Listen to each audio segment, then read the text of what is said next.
Japan के एक business negotiator हैं जो कि टॉप बिजनेस निगोशिएटर है, उन्होंने यूएस जाना था डील के लिए, उन्होंने अपना यूएस का जो विजिट है कैंसिल कर दिया। जो है ना, अमेरिका कुछ भी नहीं है असल में। हमने अमेरिका को सर पे बिठाया हुआ है, अमेरिका ये अमेरिका वो कर देगा, सुपर पावर है। हालांकि सुपर पावर अभी अमेरिका नहीं है। क्या सच में रिपब्लिकन के अंदर कुछ ऐसी खटपट होने वाली, खलबली मचने वाले कि डोनाल्ड ट्रंप की कुर्सी जा सकती?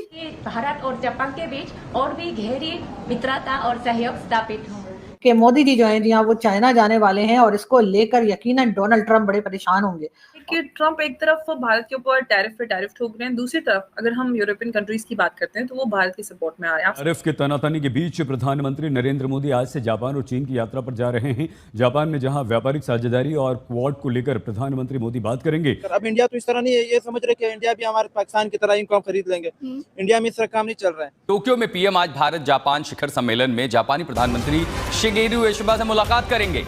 इस दौरान दोनों नेताओं के बीच व्यापार, निवेश, तकनीक, रक्षा सहयोग और इंडो पैसिफिक क्षेत्र पर बातचीत होगी। आंट इतने से मतलब हमारी कोई हैसियत नहीं है, क्योंकि हमारी कोई हैसियत नहीं है तो हमें सबको साथ लेके चलना है। जापान के टॉप बिजनेस नेगोशिएटर रयोसेई आकाजावा को इस डील के लिए अमेरिका जाना था, लेकिन जापान के टॉप नेगोशिएटर ने अपना अमेरिका का दौरा रद्द कर दिया है। जेडी वेंस ये क्यों कह रहे हैं कि अभी तो सेहतमंद है डोनाल्ड ट्रंप, लेकिन अगर उनको जाना पड़ता है तो मैं पूरी तरह तैयार हूं राष्ट्रपति बनने के लिए। इसके बाद अमेरिका ने जापान पर टैरिफ कम करके 15% कर दिया और बदले में जापान ने अमेरिका में $550 बिलियन निवेश करने की बात कही। जापान ने अमेरिका को बड़ा झटका दिया है, ट्रेड नेगोशिएटर का यूएस दौरा रद्द किया गया। यूएस से टैरिफ डील पर हुई थी बातचीत, $550 अरब के निवेश डील में देरी हो रही है। जय हिंद दोस्तों, भारत एंड बियॉन्ड न्यूज में आप सभी का स्वागत है। तो दोस्तों जैसे कि आप सभी को पता ही होगा कि टैरिफ की तनातनी के बीच पीएम मोदी जापान पहुंच गए हैं और पीएम मोदी के जापान पहुंचने के बाद ये खबर आ रही कि भारत और जापान के बीच में कुछ बड़ी डीलें होने वाली हैं। भारत और जापान की इन डीलों के बारे में सुनकर ट्रंप की भी हवा टाइट हो गई है, क्योंकि जापान की तरफ से आखिरी समय पर यूएस का दौरा कैंसिल कर दिया गया है और जापान के इस अमेरिका के दौरे को रद्द करने से अमेरिका को डर है कि कहीं $550 अरब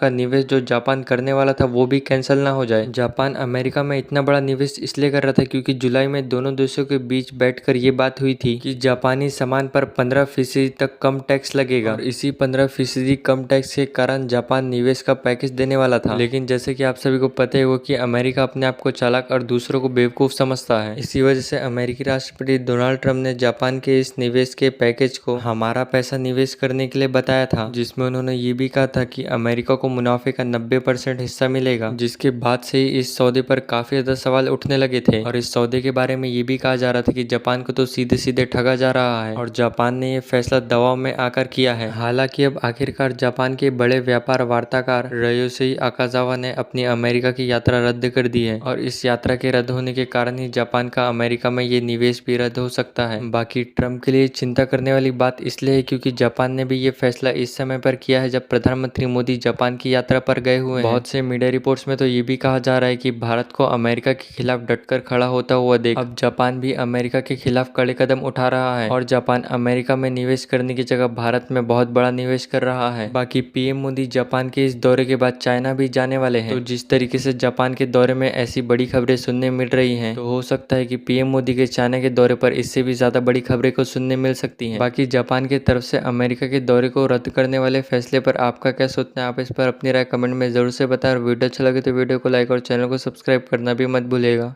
कि इंडिया और जापान की जो दोस्ती है वो वर्ल्ड फेमस है और इनके बीच एक हेल्दी कंपटीशन देखने को मिलता है। लेकिन आज जो है जापान की तरफ से एक बड़ी खबर ये आई है कि जापान के एक बिजनेस निगोशिएटर हैं जो कि टॉप बिजनेस निगोशिएटर है, उन्होंने यूएस जाना था डील के लिए, उन्होंने अपना यूएस का जो विजिट है कैंसिल कर दिया। अगर मैं ये कहूँ कि जापान ने अपना यूएस विजिट कैंसिल कर दिया तो ये बात गलत नहीं होगी। ये इस वजह से हो रहा है कि कल जो है ट्रंप ने टैरिफ इंडिया पे जब इम्पोज किए तो जापान ने इंडिया को फॉलो करते हुए ट्रंप को आंखें दिखा दी हैं। अगर इंडिया के साथ अगर अब जापान की बात करें तो जापान और यूएस के बीच जो है $550 बिलियन की ट्रेड डील है।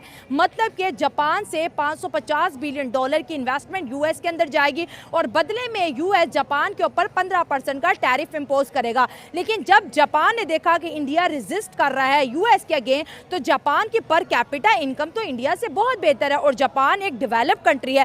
जापान इंडिया को सीखते हुए, इंडिया को फॉलो करते हुए आज यूएस को आंखें दिखा रहा है और ट्रेड डील के लिए जाना था लेकिन वो विजिट कैंसिल हो गया। और दुनिया भर के आर्टिकल्स इसके ऊपर लिखे जा रहे हैं कि जापान ने यूएस का जो विजिट है वो अपना कैंसिल कर दिया। ये पोज नहीं हुआ जनाब, कैंसिल हुआ। और हो सकता है इंडिया के बाद दूसरा नंबर जापान का हो जो कि ट्रम्प टैरिफ के अगेंस्ट रेजिस्टेंस शो करे। और ये भी हो सकता है जापान के बाद चाइना आए और ये पूरा जो टैरिफ वाला जो सिस्टम है ये कोलैप्स भी हो सकता है, क्योंकि इंडिया ने इसकी पहली ईंट रख दी और मे बी सेकंड जापान रख रहा है। और बड़ी खबर ये भी है कि जापान इंडिया के अंदर बड़ी इन्वेस्टमेंट करने जा रहा है, क्योंकि उसको लगता है कि अगर अमेरिकन कंपनीज इंडिया के अंदर इन्वेस्टमेंट करे, बड़ा मुनाफा कमा सकती है, तो जापान पीछे क्यों। इंडिया ने ठीक किया है, क्योंकि इंडिया इस वक्त, पहले वो यूएस के साथ था, हमेशा जो ट्रेड थी या जो भी थी, जितने भी शेयर थे वो इंडिया के यूएस के साथ शेयर करता था।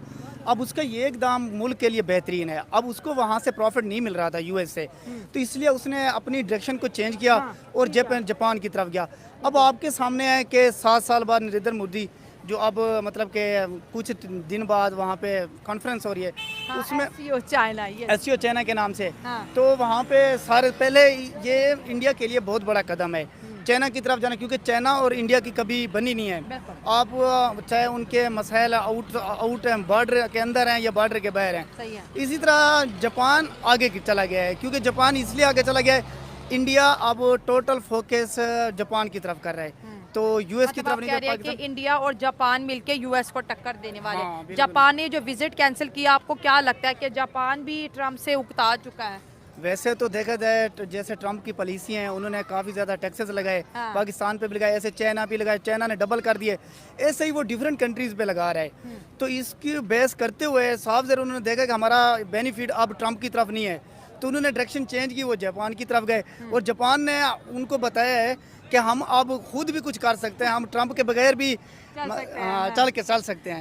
अच्छा, अब देखिए आपने कहा कि इंडिया ने ट्रेड डील नहीं की, कुछ लोगों का ये मानना है कि इंडिया बहुत ज़्यादा मुश्किल में आएगा, हो सकता है ये टैरिफ और भी ज़्यादा लग जाए।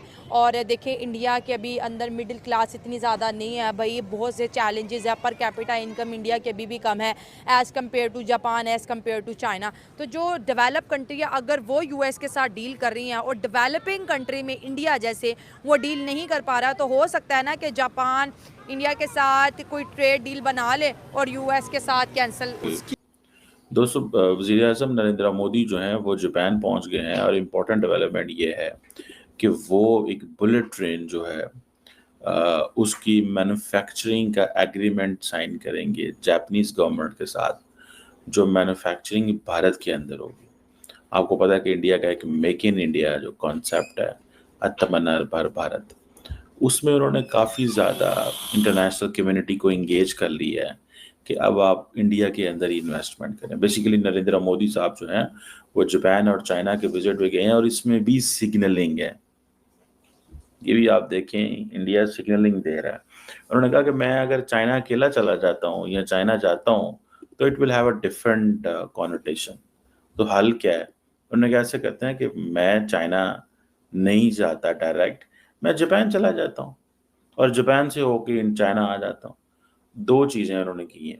एक तो ये किया कि ये इम्प्रेशन छोड़ा कि जनाब हम जो अपना वेस्ट है, वेस्टर्न वर्ल्ड को नहीं छोड़ रहे, हम हमारे वेस्ट के साथ बहुत अच्छे ताल्लुकात हैं, Japan represents western world, Japan is a part of the western world. तो कहते वो तो ठीक है, वो तो हम चल रहे हैं, उनके साथ तो चल रहे हैं, हम उनको इग्नोर नहीं कर सकते, ठीक है। और दूसरा ये मैसेज किया है चाइना को कि भाई मेरे पास एक बड़े प्लेयर है जो तुम्हारा मेन कॉम्पिटिटर है, चाइना, जापान तीसरी बड़ी इकॉनमी है, चौथी बड़ी इकॉनमी है, और आज भी हमारे उनके साथ बहुत बहुत अच्छे ताल्लुकात हैं। तो मेरे लिए ज़्यादा वो अहमियत है ना कि चाइना अहमियत रखता है। तो ये सिग्नलिंग ज़रूर दी जाती है, ये सिग्नलिंग होती है, याद रखिएगा, ये सिग्नलिंग ऐसे नहीं छोड़ी जाती। तो एक तो इस चीज़ को थोड़ा सा जहन में आप रखें। दूसरा इसमें जो चीज़ इम्पोर्टेंट है वो ये है कि you know what is important right now, वो ये है कि किस तरह और कैसे और क्या किया जाए कि इंडिया जो है वो अपने ताल्लुकात को बैलेंस कर सके और सिग्नल दे इस चीज़ को कि भाई हम जापान को ज़्यादा अहमियत देते हैं एज कम्पेयर टू चाइना।